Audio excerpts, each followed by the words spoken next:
This story is inspired by real-life situations and includes fictional elements for entertainment. Not recommended for viewers under 18. On the night meant to celebrate 12 years of marriage, the truth arrived not through anger, suspicion, or a hidden message, but through the innocent voice of a child who had no idea she was about to break her family apart. The restaurant overlooked Elliott Bay, where the dark water shimmered beneath the scattered lights of Seattle's harbor. Cargo ships rested in the distance like quiet giants, their silhouettes barely visible against the night sky. Jonathan Hayes had chosen the restaurant weeks earlier. He had studied the reviews, checked the view from every table online, even requested the corner seat near the glass windows so Rebecca could watch the water while they ate. He wanted the evening to feel deliberate, thoughtful, a small reminder that 12 years of marriage still meant something. Across from him, Rebecca Hayes lifted her wineglass and smiled politely, though Jonathan couldn't quite tell if the smile was genuine or simply practiced. Rebecca had always been beautiful. In a sharp, modern way, dark hair cut precisely at her shoulders, eyes that seemed to observe everything before responding. When they met in their 20s, Jonathan used to joke that she looked like someone who belonged in a magazine advertisement. Now, at 39, she still carried that same polished presence. But something about her felt distant tonight, not cold, just elsewhere. Between them sat their daughter, Lily, who was swinging her legs beneath the table while coloring on the paper menu with a red crayon. "Dad," she said suddenly, holding up the paper, "does this look like a whale?" Jonathan leaned over and studied the uneven shape. "It looks like a whale that's been eating too many cheeseburgers." Lily giggled. Rebecca gave a soft laugh too, though it faded quickly as she glanced down at her phone beside her plate. Jonathan noticed the movement. She had been checking it all evening. "Work?" he asked gently. Rebecca looked up. "Just a message from the office." Jonathan nodded, though he didn't ask anything else. He had learned over the past year that pushing questions often led to silence. The waiter arrived with their meals: salmon for Rebecca, steak for Jonathan, pasta for Lily. For a few minutes, the table filled with the comforting sounds of forks against plates. Outside, a ferry moved slowly across the water. "This place is amazing," Rebecca said eventually, glancing toward the windows. Jonathan smiled. "I thought you'd like it." He hesitated before adding, 12 years deserve something better than takeout." Rebecca nodded, but the smile that followed felt careful. "Yeah, it does." For a moment, neither of them spoke. Jonathan tried to remember the last time they had gone out together without discussing schedules, Lily's school, or work deadlines. It had been a while. "Mom," Lily said suddenly. "Yes, sweetheart? Can Uncle Daniel come to dinner next time?" The words landed on the table with a strange weight of something unexpected. Jonathan looked up slowly. "Uncle Daniel?" he repeated. Lily nodded enthusiastically. "Yeah, the one who comes to the house sometimes when you're at work." Rebecca's fork stopped moving. Jonathan noticed it instantly. "Daniel?" he asked again, looking at Rebecca now. Lily kept talking, unaware of the shift in the room. "He's funny. Last time he brought cookies, and Mom said I could watch a movie in my room while they talked." Rebecca set her fork down. "Lily," she said quietly. But the child was already continuing. "And Mom said it was our secret because Daddy might get the wrong idea."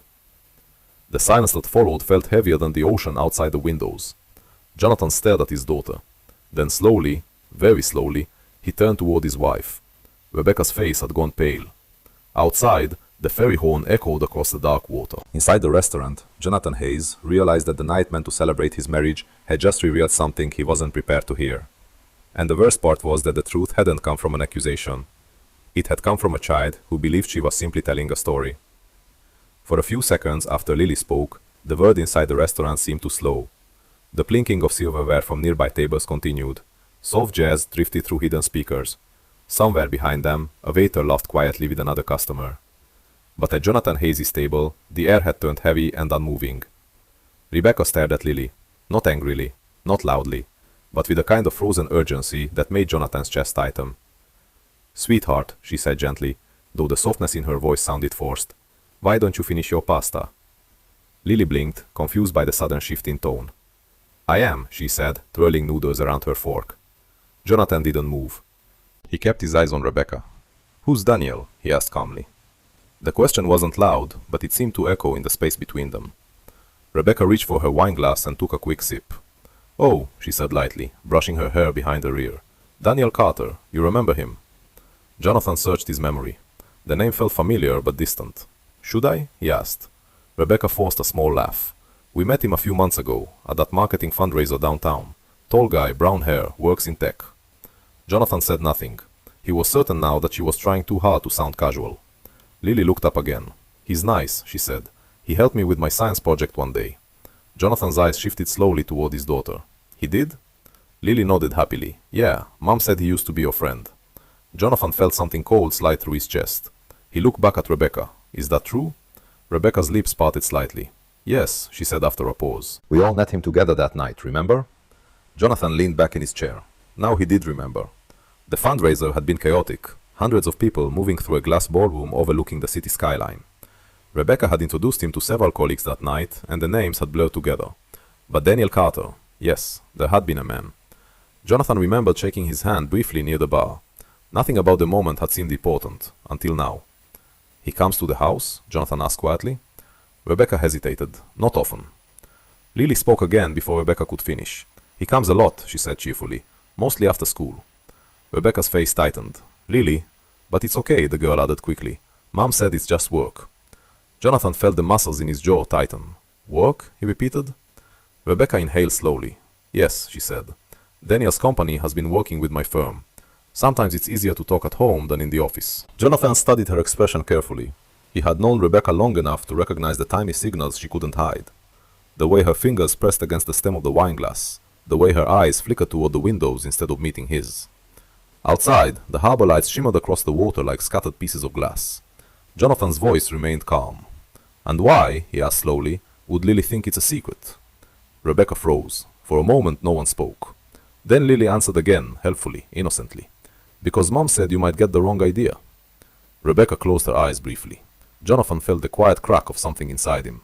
Not anger, not yet. Just the first fracture in a belief he hadn't realized he was protecting. Around them, the restaurant continued its normal rhythm. A couple at the next table laughed softly. A waiter passed carrying a tray of cocktails. Life continued. But Jonathan felt like he had stepped into a different version of the evening, one where every detail from the past year suddenly demanded to be re-examined. Rebecca finally spoke. It's not what you think. Jonathan almost smiled at the sentence. It was the most predictable line in the world. The words people used when they didn't know what else to say. I haven't said what I think, he replied quietly. Rebecca leaned forward. Daniel is just someone I know through work. Lily looked between them. Did I say something bad? Jonathan turned toward his daughter quickly, softening his expression. No, sweetheart, he said gently. You didn't do anything wrong. Rebecca nodded quickly. Of course not, honey. But the warmth in her voice felt thin. Jonathan reached for his glass of water, though he realized his hand had become slightly unsteady. He took a sip and set it down again. When did he start coming over? He asked. Rebecca hesitated. Sometimes after meetings, she said. That wasn't a question. Her eyes met his finally. About 4 months ago. Jonathan nodded slowly. 4 months. In his mind, the timeline began rearranging itself. 4 months ago was when Rebecca had started working from home more often. 4 months ago was when she began leaving her phone face down on the table. 4 months ago was when she stopped asking Jonathan how his day had been. Jonathan looked down at his plate. The steak in front of him had gone cold. Across the table, Lily continued eating, unaware that the evening had shifted into something fragile and dangerous. Jonathan spoke again, his tone still measured. Why didn't you tell me about him? Rebecca's answer came too quickly. I didn't think it mattered. Jonathan lifted his eyes again. That's interesting. Rebecca frowned. Why? He leaned back slightly in his chair. Because apparently he's been spending afternoons in my house. The word my hung quietly in the air. Rebecca's expression hardened. It's our house. Jonathan nodded once. Then maybe you should have mentioned the man visiting it. For the first time, a small spark of frustration appeared in Rebecca's eyes. You're making this sound worse than it is. Jonathan studied her face. He wanted to believe her. God, he wanted to believe her. But something about the way she avoided his gaze felt like watching a door slowly close. Am I? He asked. Rebecca didn't answer. The waiter approached the table carefully. Is everything all right here? Rebecca forced a quick smile. Yes, thank you. Jonathan nodded as well. The waiter left, but the silence that followed felt heavier than before. Jonathan turned his gaze toward the dark water outside. Inside his mind, questions were beginning to multiply. Not accusations, not conclusions, just questions. But sometimes, questions were more dangerous than answers. Because once they appeared, they refused to disappear. And tonight, Jonathan Hayes had just heard a sentence he couldn't forget. A simple sentence spoken by a child. One that had quietly changed everything. The drive home from the restaurant was unusually quiet.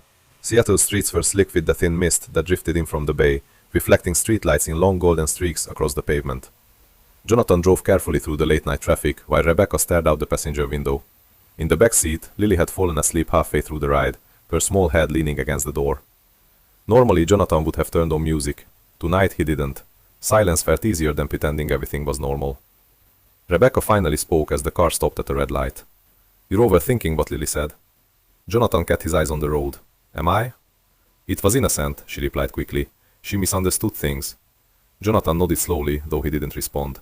The truth was that he hadn't stopped thinking about it since the moment the words left Lily's mouth. Uncle Daniel, the house, afternoons, secrets.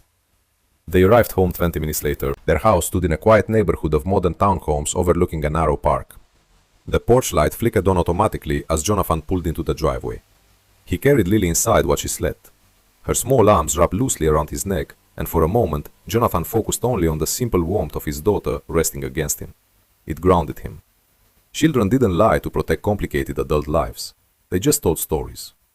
Jonathan laid her gently on her bed, put the blanket up to her shoulders, and turned off the lamp. When he walked back downstairs, Rebecca was already in the kitchen pouring herself a glass of wine. She didn't look at him. Jonathan leaned against the doorway. "Is he married?" he asked quietly. Rebecca froze. "Who?" He held her gaze. "Daniel." She hesitated. "Yes." Jonathan nodded once.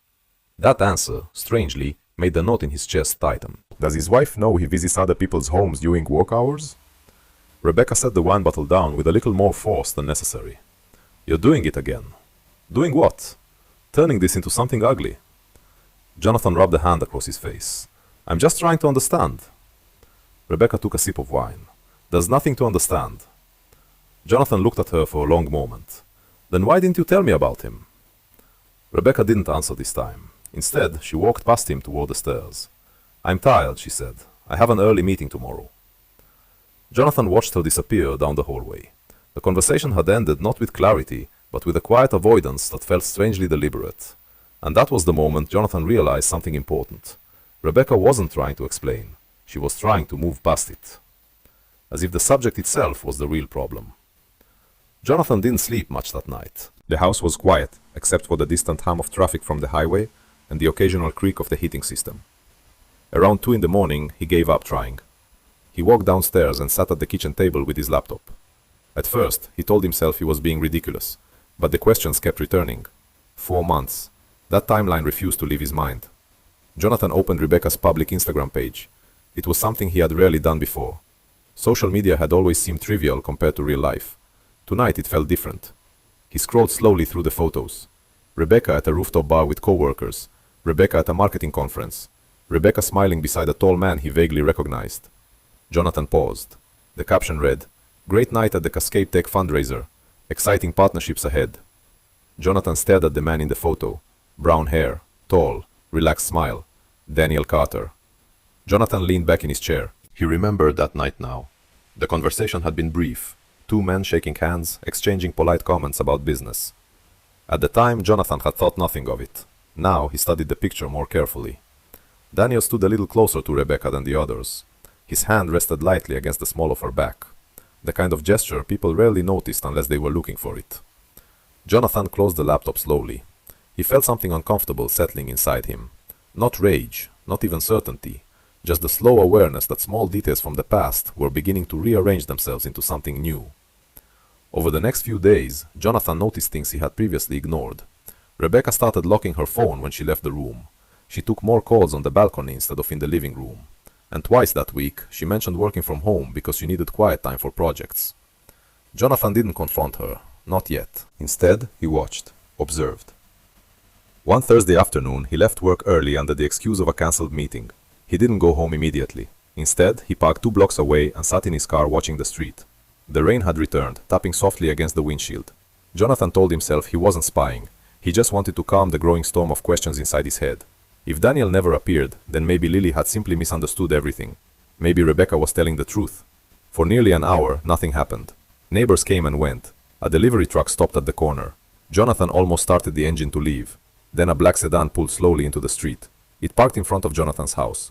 Jonathan felt his chest tighten. A man stepped out of the car. Tall, brown hair. The same relaxed posture from the photograph. Daniel Carter. Jonathan didn't move. Rain continued sliding down the windshield in slow streaks. Daniel walked up the path to the front door. He didn't hesitate. He didn't knock. He simply opened the door and stepped inside, as if he had done it many times before. Jonathan sat in the car for a long time after that. He could have walked to the house. He could have confronted them immediately. But something stopped him, because once he opened that door, the truth waiting behind it could never be undone. And Jonathan Hayes realized that part of him still wasn't ready to see it. Inside the house, Rebecca stood in the kitchen staring at the rain outside the window. She knew Jonathan had changed. It was subtle but unmistakable. The way he watched her now, the way his questions carried quiet weight. He hadn't accused her of anything, but suspicion had entered the room between them like a third presence. Rebecca closed her eyes briefly. She knew it was only a matter of time, because secrets had a strange habit of revealing themselves. And sometimes, the most dangerous moment wasn't when someone discovered the truth. It was when they started looking for it. The rain had stopped by the time Jonathan finally started the car. For several minutes after Dania Carter disappeared inside the house, Jonathan had remained motionless behind the wheel, watching the quiet street as if something else might happen. Nothing did. The neighborhood looked the same as it always had. Children's bicycles leaning against fences, porch lights glowing softly in the gray afternoon, a dog barking somewhere down the block. Ordinary life. But Jonathan no longer felt like he was part of it. He started the engine slowly and drove away. Not toward the house, toward the waterfront. Seattle's harbor always had a way of calming him. Even during the busiest afternoons, the slow movement of ferries and the steady rhythm of waves against the docks created a kind of quiet perspective. Jonathan parked near the pier and sat there watching the water. Inside his mind, pieces of the past began sliding into place. Dania Carter. The name felt heavier now. Jonathan reached into his jacket pocket and pulled out his phone. For a moment he simply stared at the screen before opening his contacts. He typed the name into the search bar. Dania Carter. And then he saw it. A number. Saved nearly 5 months ago. Jonathan frowned. He didn't remember saving it. He tapped the message history. There were only 2 texts. The first one had come from Rebecca's phone. Hey, this is Dania from the fundraiser. Jonathan said you work in architecture. Would love to talk sometime about a project we're planning. Jonathan stared at the message. Then he opened the next one. It was from him. Sure, coffee sometime? The date was from the week after the fundraiser. Jonathan leaned back in his seat, staring out at the grey water. The memory came back slowly now. He had met Daniel again 2 days after the event. Just a quick coffee meeting near Pioneer Square. Daniel had seemed friendly enough, easy smile, relaxed attitude, the kind of man who made conversation feel effortless. They had talked about business, about the city, about old college days. Jonathan suddenly felt his stomach tighten. College, that was it. He closed his eyes briefly as the memory sharpened. Daniel Carter hadn't just been someone from the fundraiser. He had studied at the same university as Jonathan years earlier. They weren't close friends then, but they had known each other. A few shared classes, a couple of late-night conversations at campus parties. Just enough familiarity to recognize each other instantly when Rebecca introduced them that night. Jonathan exhaled slowly. So Daniel hadn't entered their lives by accident. He had stepped into something already familiar. That evening, Jonathan returned home just before 6. Rebecca was in the kitchen preparing dinner. Lily sat at the table working on homework. For a moment, the scene looked painfully normal. Hey Dad, Lily said brightly. Jonathan forced a small smile. Hey kiddo. Rebecca glanced up. You're home early. Jonathan hung his coat near the door. Meeting got cancelled. He walked into the kitchen slowly. Rebecca stirred something in a pan without looking directly at him. Jonathan leaned against the counter. I saw Daniel today. The spoon stopped moving. For a moment, the only sound in the room was the low simmer from the stove. Rebecca turned slowly. What do you mean? Jonathan met her eyes. He came to the house this afternoon. Lily looked up from her homework. Rebecca's voice tightened. Jonathan, relax, he said quietly. I didn't come inside. Rebecca stared at him. You were watching the house? Jonathan ignored the accusation. What's strange, he continued calmly, is that I finally remembered where I know him from. Rebecca didn't speak. College, Jonathan said. We weren't close, but we knew each other. Rebecca looked down at the stove again. Yes. Jonathan's eyes narrowed slightly. So when you introduced us at the fundraiser, you already knew that. Rebecca nodded faintly. I thought you recognized him. Jonathan gave a quiet, humorless laugh. That's convenient. Lily looked between them nervously. Are you guys fighting? Jonathan immediately softened his voice. No, sweetheart. Rebecca turned off the stove. I'll finish dinner in a minute, she said gently to Lily. Why don't you go wash your hands first? Lily hesitated, then nodded and disappeared down the hallway. The moment she was gone, the silence in the kitchen thickened. Jonathan spoke first. How long? Rebecca's shoulders stiffened. How long, what? How long have you been seeing him? Rebecca turned slowly. We are not Rebecca. Her name stopped the sentence. Jonathan's tone wasn't angry, but it carried something sharper than anger. Clarity. Rebecca leaned against the counter and crossed her arms. It just happened. Jonathan felt the words land like something hollow. That's your explanation? Rebecca sighed. We reconnected after the fundraiser. We talked a few times. That's all. Jonathan stared at her. You expect me to believe that? Her eyes flashed. You're assuming things. I watched him walk into my house like he lives there. Rebecca looked away. Jonathan felt the quiet pressure building in his chest. You know what makes this worse? He said. Rebecca didn't answer. You met him through me, Jonathan continued. He came into our lives through my trust. Rebecca shook her head. It wasn't like that. Jonathan's voice dropped. Then what was it like? Rebecca hesitated. For a moment, something fragile crossed her face. Loneliness, regret, maybe even guilt. You've been distant for a long time, she said softly. Jonathan blinked. What? You're always working, she continued. Always exhausted. Always somewhere else. Jonathan stared at her in disbelief. So this is my fault? I didn't say that. You didn't have to. Rebecca's voice trembled slightly. I just felt invisible sometimes. Jonathan felt the words strike something deep inside him, but the sympathy he might have felt weeks ago had already been buried beneath something colder. You felt invisible, he repeated slowly. Rebecca nodded. And Daniel noticed you? She didn't answer. Jonathan laughed quietly again, a sound with no humor in it. Of course he did. Rebecca's eyes hardened. You're twisting this. No, Jonathan said softly. I'm finally seeing it clearly. He stepped back from the counter. Dinner's almost ready, Rebecca said, her voice suddenly small. Jonathan shook his head. I'm not hungry. He walked toward the living room. Behind him, Rebecca remained standing in the kitchen, staring at the floor. Because deep down she knew something had shifted. Not the discovery of the secret. That had already begun. The real shift was something else. Jonathan Hayes had stopped trying to believe her. And once that happened, the lies, no matter how carefully spoken, began to echo louder than the truth. For the next few days, the house felt different. Nothing obvious had changed. Breakfast still happened at the same time. Rebecca still drove Lily to school in the mornings. Jonathan still left for his architecture firm downtown before 8. But beneath those routines, something fragile had cracked, and everyone could feel it. Jonathan stopped asking questions. He didn't mention Daniel again.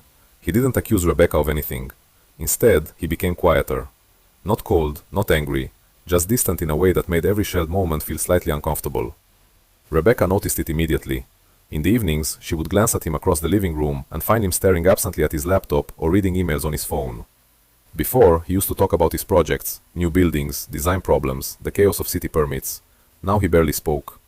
At first, Rebecca told herself this silence was temporary, but the silence didn't fade, it grew. One Thursday evening, rain tapped steadily against the windows while Lily sat on the floor building a tower out of wooden blocks. Jonathan was at the dining table reviewing blueprints. Rebecca stood in the kitchen, scrolling through her phone. The quiet between them had stretched for almost 20 minutes. Finally, Rebecca put the phone down. We can't keep doing this. Jonathan didn't look up. Doing what? This, she said, gesturing vaguely around the room, pretending nothing is wrong. Jonathan folded the blueprint carefully before answering. I thought that's what you wanted. Rebecca crossed her arms. I want you to talk to me. Jonathan looked at her. I did talk to you. When? 2 nights ago, in the kitchen. Rebecca's jaw tightened. That wasn't a conversation. That was an interrogation. Jonathan leaned back in his chair. Interesting choice of words. Rebecca stepped closer. You've already decided I'm guilty of something. Jonathan held her gaze calmly. Then tell me I'm wrong. Rebecca hesitated. And that hesitation was louder than any confession. Jonathan noticed it immediately. So we're back to silence, he said quietly. Lily's small voice suddenly broke through the tension. Mom? Both adults turned toward her. Is everything okay? Rebecca forced a quick smile. Of course it is, honey. But Lily didn't look convinced. Children often sensed emotional shifts long before adults admitted them. Jonathan softened his voice. Why don't you finish your tower? Lily nodded slowly, though she kept glancing between them. Rebecca waited until Lily returned to stacking blocks before speaking again. This isn't fair. Jonathan raised an eyebrow. What isn't? You watching me like I'm some kind of criminal. Jonathan gave a tired sigh. I'm not watching you. Yes, you are. Rebecca, he said slowly, a man has been visiting my house for months without me knowing. Our house. He ignored the correction. And you expect me to act like that's normal? Rebecca's frustration finally broke through. You were never here. The words came out louder than she intended. Lily looked up again. Rebecca lowered her voice quickly, but the tension remained. "You're always at work," she continued. "Always chasing another project." Jonathan stared at her. "I'm providing for this family. That's not the same thing as being present." The words hung in the air like a challenge. Jonathan stood up from the table. "You think that justifies bringing another man into our home?" Rebecca's eyes flashed.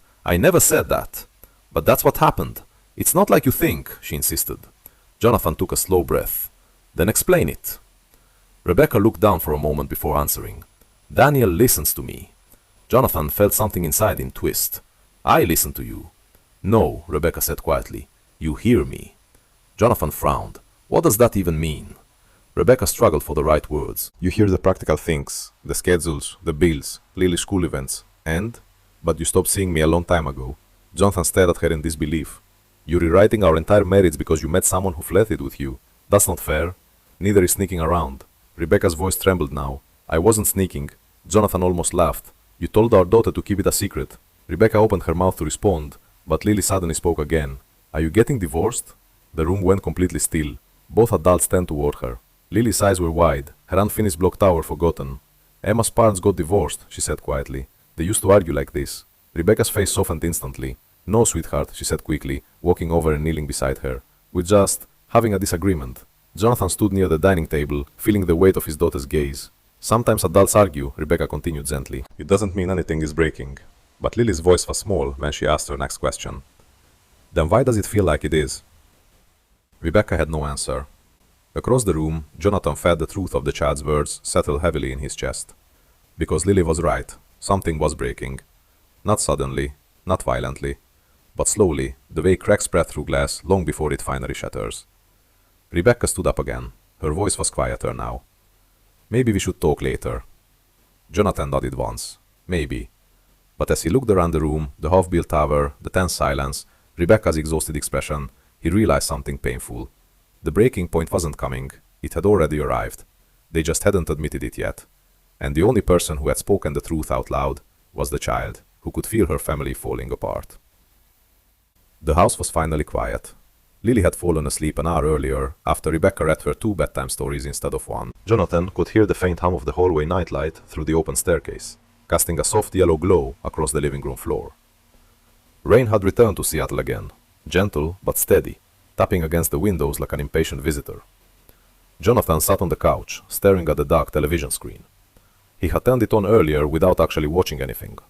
The sound was muted now, leaving only the quiet pulse of changing images reflected faintly across the glass. Rebecca stood in the kitchen for a long time before finally walking into the living room.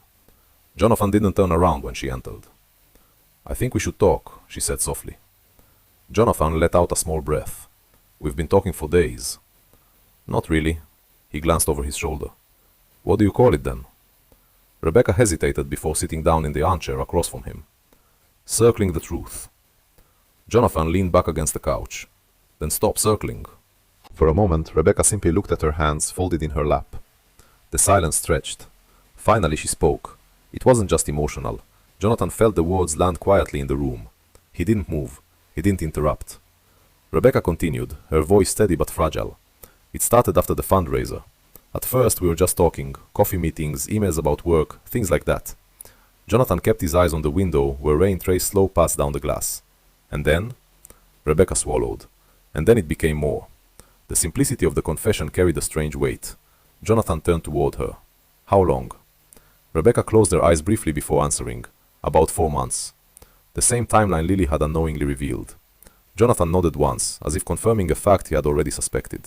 4 months, he repeated quietly. Rebecca's voice trembled slightly now. "I didn't plan it." Jonathan gave a faint, tired smile.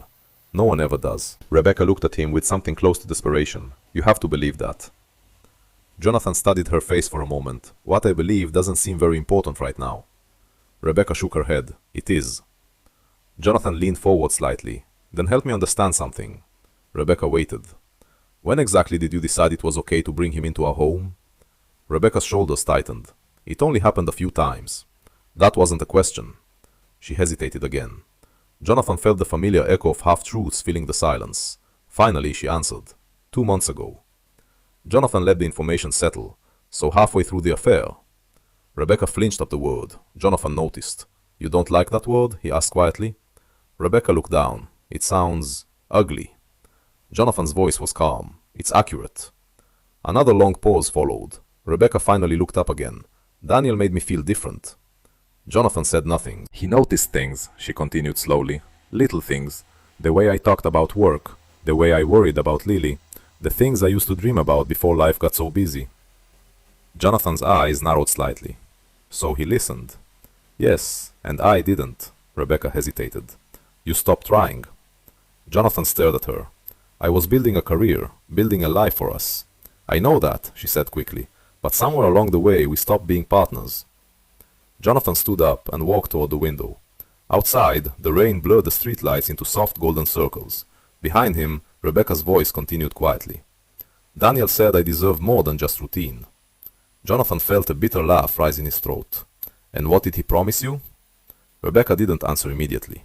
Finally, she whispered, a different life. Jonathan turned around slowly.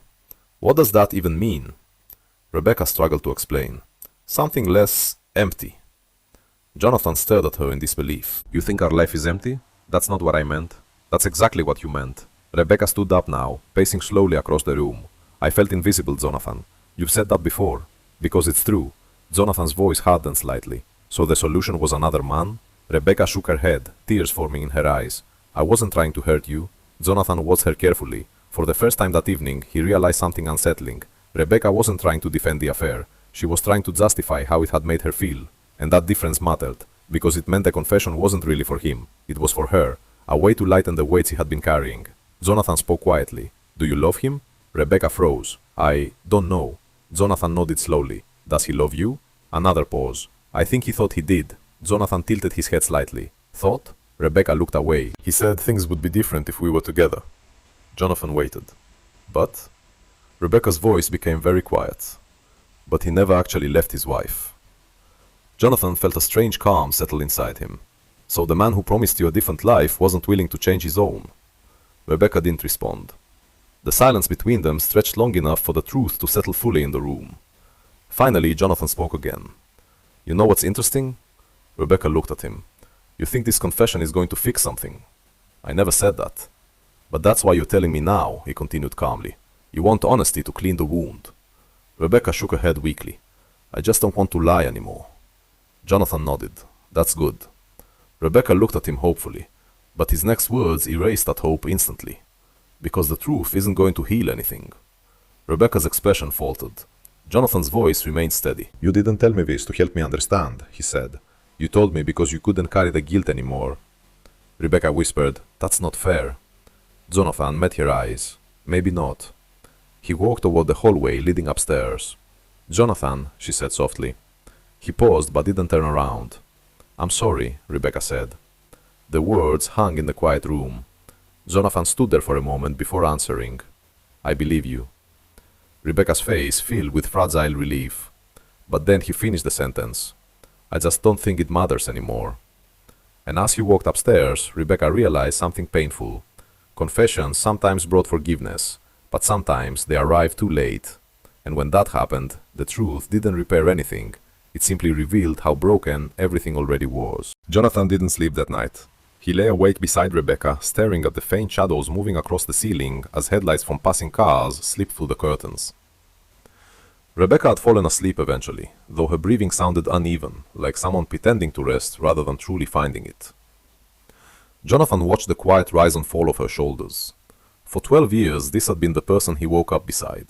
The person who had once known every small detail of his life. His favorite coffee, the songs he listened to when he worked late, the way he always checked the windows twice before bed. And yet now, lying inches away, she felt like someone he barely understood. Jonathan finally closed his eyes, but sleep never came. The next morning, Seattle was bright and cold after the rain. Jonathan left the house early, before Lily woke up. Rebecca heard the front door close and sat up in bed, staring at the empty space beside her. Something about the quiet finality of his movements unsettled her. She had the strange feeling that something important had already ended. Jonathan didn't go to the office. Instead, he drove to a small cafe near Pioneer Square. It was the same cafe where he had met Daniel Carter months earlier, the afternoon that now seemed like the beginning of something he hadn't understood at the time. Jonathan chose a table by the window. Then he sent a single message. We should talk. The reply came 10 minutes later. About what? Jonathan stared at the screen for a moment before typing. Rebecca. The typing indicator appeared almost immediately, then disappeared, then appeared again. Finally, the response arrived. I'll be there in 20 minutes. Jonathan placed the phone face down on the table. Outside, pedestrians moved along the sidewalks with the hurried rhythm of weekday mornings. Life continued as usual, but Jonathan felt strangely calm. The storm inside him had already passed. What remained was something quieter, clearer. Daniel Carter arrived exactly 23 minutes later. Jonathan recognized him instantly through the window. Tall, confident, wearing a charcoal coat that probably cost more than most people's monthly rent. He stepped inside the cafe and spotted Jonathan immediately. For a moment, Daniel hesitated. Then he walked over. Jonathan, he said carefully. Jonathan gestured toward the empty chair. Sit. Daniel sat down slowly. The tension between them was subtle but unmistakable. You wanted to talk, Daniel said. Jonathan studied his face. Up close, Daniel looked exactly the same as he had months earlier. Relaxed, composed, the kind of man who moved through life without appearing burdened by consequences. Jonathan spoke quietly. How long? Daniel didn't pretend not to understand. About 4 months. Jonathan nodded. That's what Rebecca said. Daniel leaned back slightly. Look, Jonathan, don't. Daniel stopped. Jonathan's voice remained calm. I'm not here for explanations. Daniel studied him carefully. You're taking this better than I expected. Jonathan almost smiled. I'm not taking it well, he paused. I'm just taking it quietly. Daniel didn't respond. Jonathan continued. Did you ever plan to leave your wife? Daniel's jaw tightened slightly. That's complicated. Jonathan tilted his head. It's actually a very simple question. Daniel looked away briefly toward the window. No, he admitted. Jonathan nodded again. The answer didn't surprise him. So when you told Rebecca she deserved a different life? Daniel exhaled slowly. I cared about her. That wasn't the question either. Daniel rubbed his hands together, clearly uncomfortable now. I never meant for things to get this far. Jonathan gave a small laugh. That's the second time I've heard that sentence this week. Daniel frowned. You think this is funny? Jonathan shook his head. No, his voice remained steady. But I do think it's predictable. Daniel's expression hardened slightly. You weren't exactly the perfect husband. Jonathan met his gaze directly. You're probably right. Daniel blinked, caught off guard by the lack of defensiveness. Jonathan continued calmly. But you weren't offering her a better life. Daniel opened his mouth to respond, but Jonathan finished the thought first. You were offering her a temporary escape. The words settled between them. Daniel didn't argue. And that silence confirmed everything. Jonathan stood up slowly. That's all I needed to know. Daniel looked surprised. You're leaving? Jonathan picked up his coat. Yes. Aren't you going to ask me anything else? Jonathan considered the question. Then he shook his head. No. Daniel frowned. Why not? Jonathan looked at him with quiet clarity. Because none of your answers change what already happened. He turned and walked toward the door, but before leaving, he paused. Without looking back, he said one final thing. Next time you promise someone a different life... Daniel waited. Jonathan's voice was calm. Make sure you're willing to change your own first. Then he walked out into the cold morning air. Later that evening, Rebecca stood in the living room when Jonathan returned home. I know you saw him today, she said softly. Jonathan set his keys down on the table. Yes. Rebecca studied his face anxiously. What did he say? Jonathan looked at her for a long moment. He said exactly what I expected. Rebecca's stomach tightened. And what was that? Jonathan's voice remained gentle. He was never going to leave his life. Rebecca felt the words land heavily in her chest.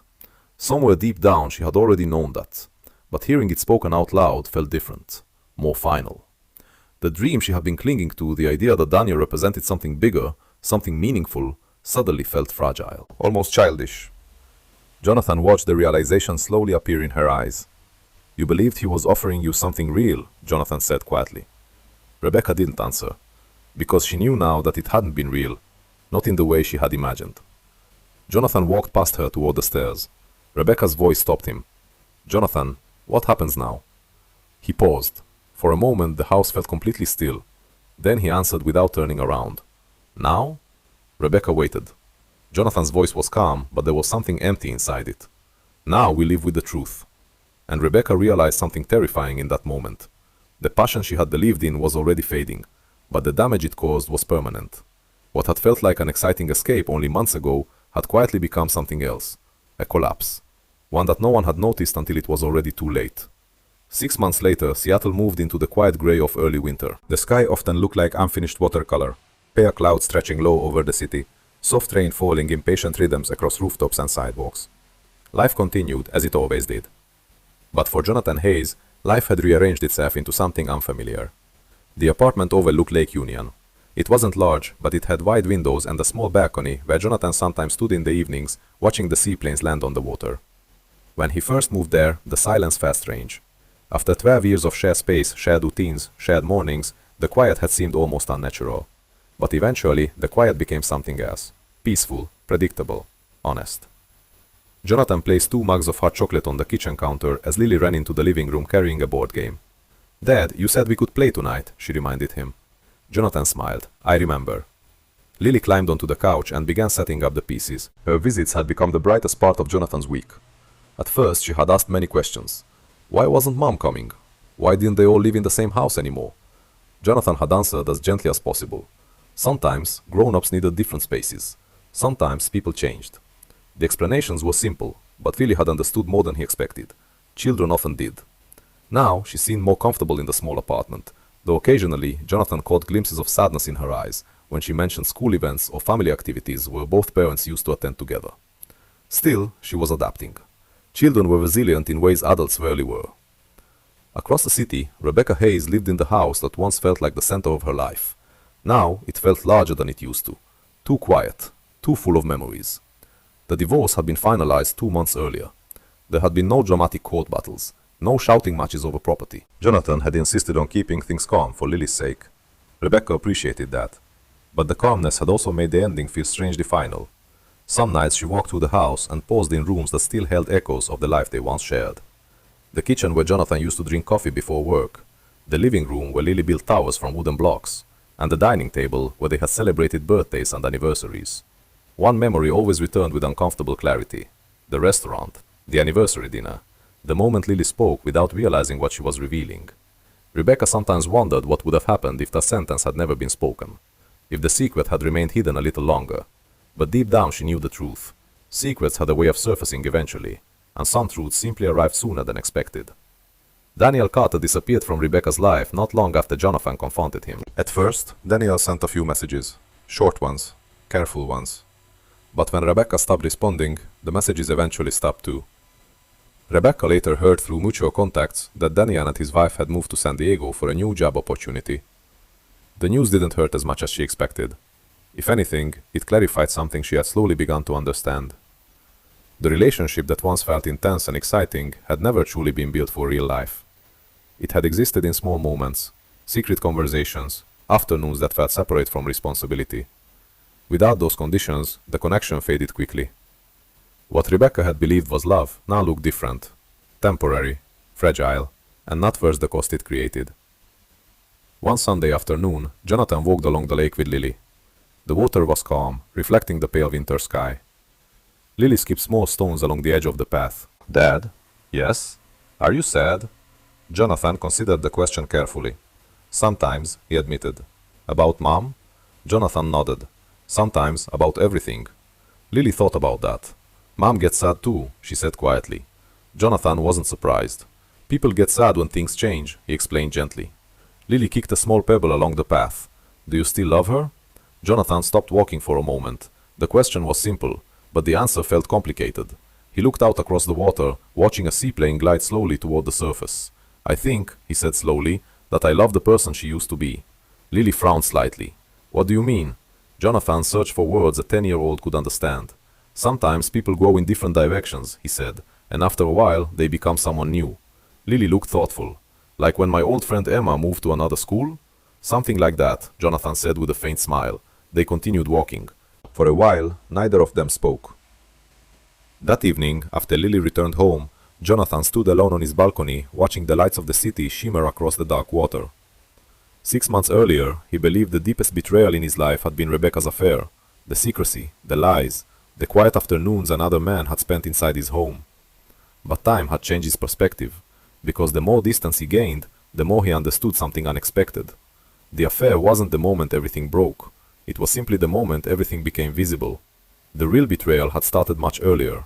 It was the slow transformation of the person he once loved, the quiet distance that grew between them.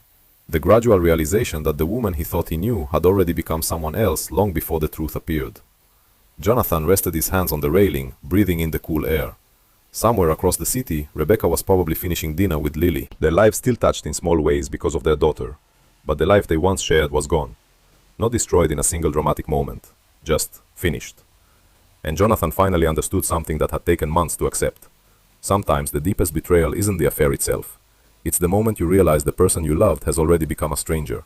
And by the time you see it clearly, there's no way to return to who they used to be.